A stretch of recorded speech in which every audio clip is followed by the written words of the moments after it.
Le 30 septembre approche à grands pas. C'est la date butoir pour la mise aux normes de sécurité des piscines résidentielles, mais la confusion persiste. Le plus gros questionnement que je vous dirais qu'on reçoit, c'est au niveau des clôtures. Le règlement sur la sécurité des piscines est entré en vigueur le 1er juillet 2021. Il vise à limiter les risques de noyade chez les jeunes enfants. Les piscines installées avant 2010 bénéficiaient d'un droit acquis, mais les propriétaires devront maintenant s'y conformer. Il parle aussi où il y a le filtreur, si les enfants peuvent grimper dessus. C'est sûr qu'ils peuvent grimper, le filtreur est à côté de la piscine. Fait que faut-tu sécuriser ça aussi? Pour clarifier les règles, le ministère des Affaires municipales et de l'Habitation a mis à jour son guide en mai. Il présente des exemples concrets en images de ce qui est conforme ou pas.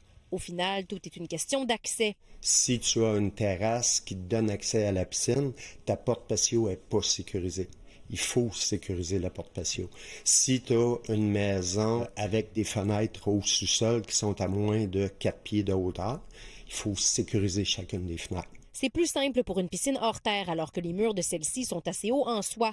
Le guide précise maintenant que les clôtures de terrain et les murs de maison peuvent aussi compter comme une partie de l'enceinte. Pour qu'une piscine creusée comme celle-ci soit sécuritaire, qu'est-ce que ça prend? Ça prend une clôture tout le tour de 48 pouces de haut, ce qui veut dire 1,2 mètres minimum qui se ferme automatiquement et qui se barre automatiquement aussi. Un dispositif qui permet à la porte patio de se fermer et de se barrer automatiquement est maintenant conforme. Pas nécessaire donc de refaire tout votre aménagement extérieur. Une clôture pour une piscine creusée peut facilement coûter pas loin de 10 000 $, mais là, ici, on parle peut-être d'une économie de 80 % du coût. Certaines municipalités appliquent toutefois leurs propres règlements. C'est pourquoi Frédéric n'a pas pris de chance quand il a voulu sécuriser sa piscine. Moi, j'ai fait affaire avec un gars justement de la ville qui est venu me voir, me dire exactement c'était quoi. La sécurité reste quand même un point important à considérer dans votre budget avant d'acheter. Il n'est d'ailleurs pas trop tard pour avoir une piscine dans votre cour d'ici une semaine ou deux. Le son de cloche partout, là, c'est que les calendriers sont ouverts. Audrey Folliot, TVA Nouvelles, Repentigny.